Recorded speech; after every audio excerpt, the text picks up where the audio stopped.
Olá, pessoal.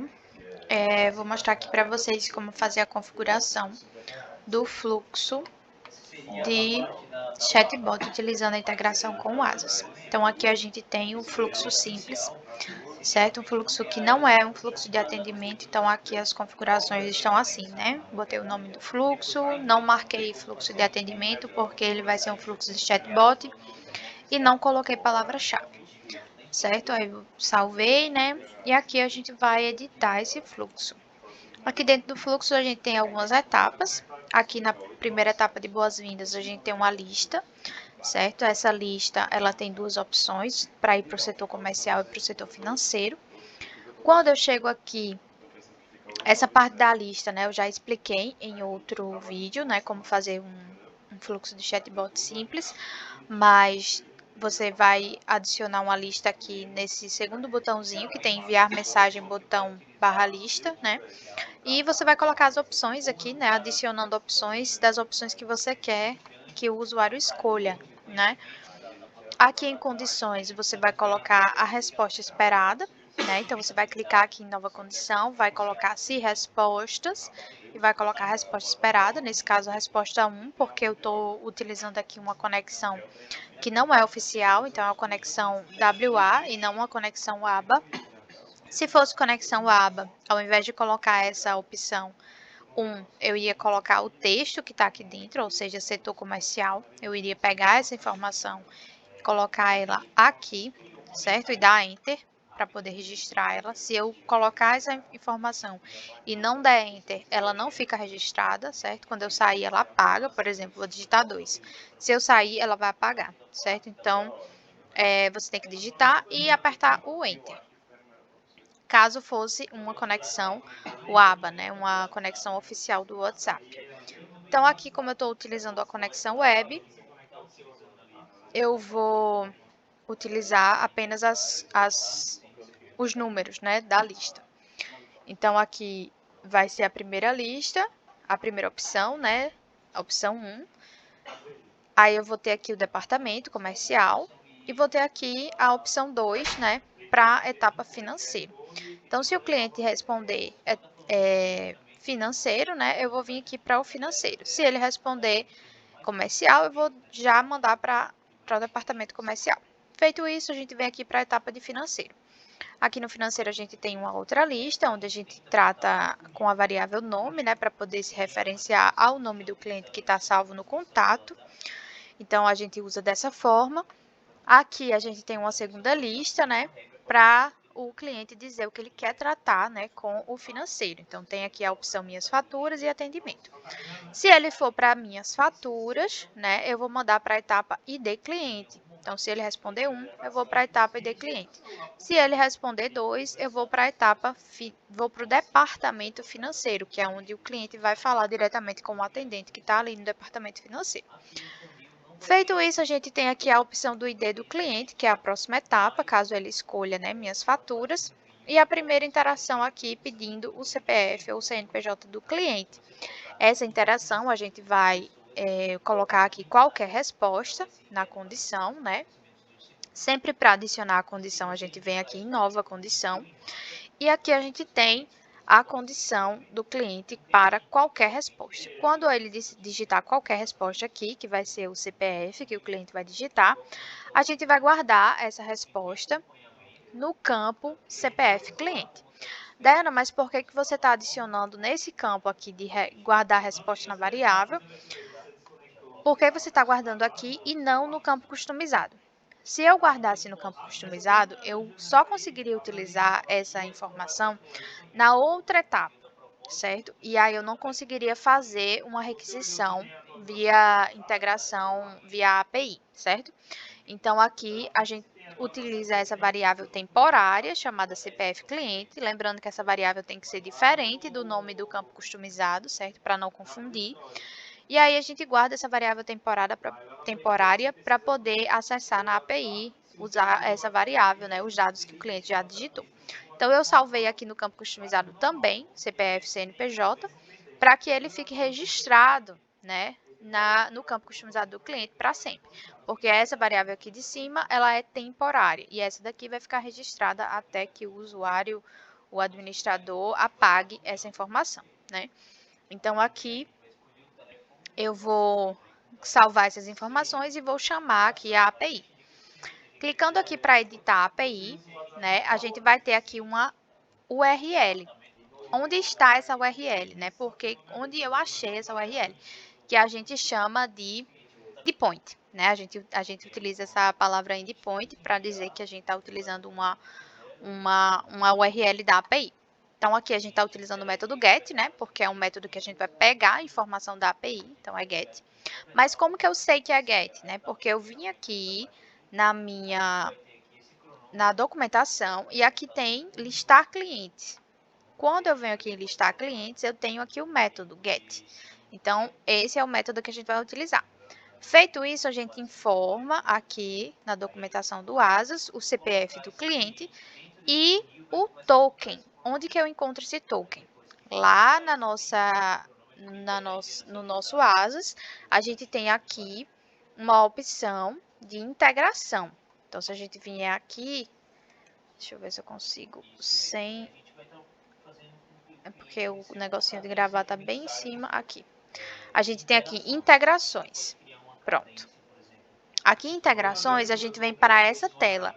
E aqui a gente tem como gerar a nova chave de API. Essa é o token, né, que a gente vai utilizar. Então, a gente precisa desse token. Quando você clicar aqui, ele vai gerar, né, abrir uma nova janela. Vai gerar um token para você. Você vai copiar esse token e vai colocar aqui. Quando você coloca, você clica aqui em try. Então, ele vai estar buscando, né, nesse método, pelo CPF, o CNPJ do cliente, na API, para ver se tem um cliente com esse CPF, com esse CNPJ. Então, aqui a gente tem a URL que a gente vai utilizar. Então, a URL está aqui, é o primeiro parâmetro aqui do cabeçalho da requisição. Então, esse cabeçalho, essa URL, a gente registra ela aqui e no lugar do CPF, a gente coloca a variável que a gente guardou o CPF temporariamente. Então, tá aqui, CPF cliente, certo? Feito isso, a gente vai vir registrar aqui no nosso cabeçalho as duas informações que tem lá no nosso exemplo, que é o Accept Application JSON e o Access Token. Esse Access Token é o mesmo Access Token lá que a gente informou, que a gente pegou lá no nosso sistema do ASAS. Então, a gente pode colocar ele aqui, mas aí quando a gente faz esse testezinho, ele já me dá aqui pronto. Então, só preciso copiar isso aqui e levar para lá. Então, tá aqui os dois registrados. Sempre dentro de chaves duplas, veja que aqui ele já vem com as chaves, é só dar Enter e informar o que você precisa, né? Pronto. Aí aqui, a gente só vai precisar do cabeçalho e do mapeamento da resposta. No mapeamento da resposta, quando a gente vem aqui e aperta aqui no Try, ele mostra para a gente o mapeamento de resposta, certo? Então, os dados que a gente quer é o ID do cliente, né? Então, a gente vai precisar acessar data na posição 0, porque só tem um cliente com esse identificador, com esse CPF. Então, a gente vai vir aqui, pegar na posição 0, né? Que é essa primeira posição, acessando o campo ID. Então, aqui a gente veio, né? Colocou aqui o campo nome cliente, na data, na posição 0, que é um vetor, e o campo nome. ID cliente é uma variável, que a gente vai acessar o campo data, o vetor data, e o campo ID, certo?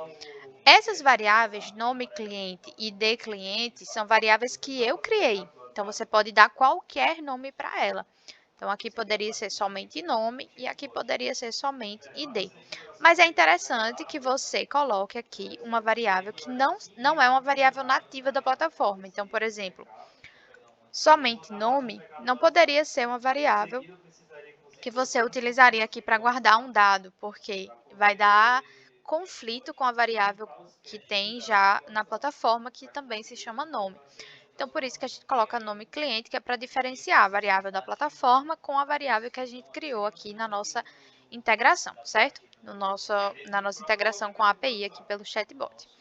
Então, aqui eu criei a minha variável nome cliente, que vai receber a informação que está lá no meu vetor data com o campo nome, né? E do mesmo jeito o ID está no vetor data, campo ID.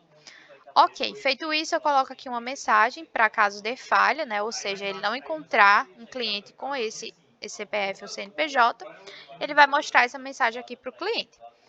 E aqui eu coloco, né, em caso de sucesso, em caso de que não deu falha nenhuma, ele vai para a etapa buscar cobrança. Feito isso, eu clico aqui em voltar e vou para a parte de cobrança. Aqui em buscar cobrança, a gente vai ter aqui a nossa interação, que vai ser mostrando o nome do cliente que estava lá no Asas. E aqui é uma confirmação, né? A cada nova etapa a gente precisa de uma resposta do cliente. Então, a gente precisa de uma confirmação dele para dizer que o CPF está correto, que é esse cliente mesmo. Então, a gente vai lá, mostra o nome que está lá no Asas e coloca o CPF, perguntando se o cliente, né, digitou o CPF corretamente. Se sim, ele vai mostrar ele vai consultar, né, as faturas do cliente. E se ele responder não, ele vai mandar para a etapa financeira, para ele poder responder o formulário novamente, certo? Se ele responder sim, né, que é a primeira opção, a gente vai fazer uma nova requisição na API. E essa nova requisição na API é uma nova busca. Então, agora a gente vai, ao invés de buscar, antes a gente tinha listado clientes, né? Agora a gente vai listar cobranças. Então, para listar cobranças, a gente tem algumas formas de listar cobranças. E uma delas é através do identificador do cliente, que a gente guardou lá naquela variável temporária. Então, agora a gente vai consultar, né, do mesmo jeito, colocar aqui o identificador do cliente, vai colocar o token aqui e tentar, né, para rodar, para ele poder mostrar para a gente um exemplo de resposta. Então, quando a gente faz isso, ele gera para a gente aqui a URL, certo? Que a gente vai utilizar para colocar aqui no nosso endpoint. Então, aqui a gente vai colocar a URL, né? No lugar do identificador do cliente, a gente vai colocar a variável, que é a que a gente salvou lá na primeira etapa da integração. E o cabeçalho vai ser o mesmo. Caso queira pegar o cabeçalho do jeito que está aqui na requisição, é só vir aqui copiar essas duas informações, o accept e o access token. Então, a gente pega essas duas informações, coloca aqui dentro do cabeçalho da requisição e aqui a gente vai mapear a nossa resposta. Na resposta, né, ele manda para a gente um vetor data. Nesse vetor data, a gente tem aqui todas as informações das faturas que estão nesse cliente. Aqui só tem uma, mas poderia ser 5, poderiam ser 10. Então, a gente não vai mais acessar por posição do vetor. A gente vai pegar o vetor inteiro. Então, para pegar o vetor inteiro, a gente vem aqui e coloca dados do cliente, que é o nome da minha variável, poderia ser faturas, por exemplo. E aqui a gente pega o vetor data, certo? Então, para pegar o vetor inteiro, a gente faz só o nome do vetor. Aqui no número de faturas, né, para a gente poder falar para o cliente a quantidade de faturas que foram encontradas, a gente vem aqui e coloca, né, o nome da variável que a gente quer e o total count, que é esse total aqui que foram encontrados, né, o total de resultados que foram encontrados para listar essas cobranças, de acordo com o identificador que a gente forneceu. Então, aqui a gente está guardando o número de faturas e os dados das faturas, né? Feito isso, a gente vai vir aqui, vai colocar uma mensagem para caso dê erro, né, ao buscar faturas para esse cliente. E se der tudo certo, ele vai para a etapa de listar cobranças. Então, vamos aqui na etapa de listar cobranças. Listar cobranças, a gente tem aqui um pouquinho mais longo, né, aqui da nossa mensagem, onde a gente informa o nome do cliente, a gente informa a quantidade de faturas, então, olá, nome do cliente, encontramos essas faturas, né, o total de faturas, E para mostrar todos os dados de todas as faturas encontradas, a gente vai colocar essa estrutura. Então, ela começa com hashtag dados clientes, que é o nome da variável que a gente guardou, o vetor data, e fecha aqui com barra dados clientes, tudo dentro de chaves duplas, certo? Tudo isso aqui acessa os dados que estão dentro do vetor data. Então, aqui é tudo que está aqui dentro, certo? Todas essas informações. Feito isso, a gente vai acessar as variáveis que a gente quer mostrar. Então, aqui dentro a gente consegue acessar as variáveis que a gente quer mostrar para o cliente. Então, eu mostrei aqui o valor, a data de vencimento e a URL do boleto. Então, aqui, onde que eu vi isso, né? Eu vi aqui o value, que é o valor do boleto. Eu vi aqui o due data, que é a data de vencimento. E vi aqui o invoice URL, que é o link do boleto. Então, eu venho aqui, vejo qual é o mapeamento da resposta total e venho aqui e mapeio, né, o que eu quero mostrar para o cliente. Nesse caso, a gente não cria variáveis para essas informações. A gente acessa as variáveis exatamente como elas estão aqui no mapeamento da resposta da API. Então, a gente vai colocar value para o valor do boleto, due data para o valor do vencimento e invoice URL para o link, né, do boleto, certo? Então, essas três informações a gente vai referenciar com o mesmo nome que está aqui na documentação, certo? No mapeamento da resposta. Então, feito isso, a gente finaliza aqui, né, o acesso. Isso aqui funcionaria basicamente como um for, como um laço, né, de repetição, onde ele vai percorrer todas as posições do vetor, informando essas informações aqui, esses dados de cada uma das cobranças.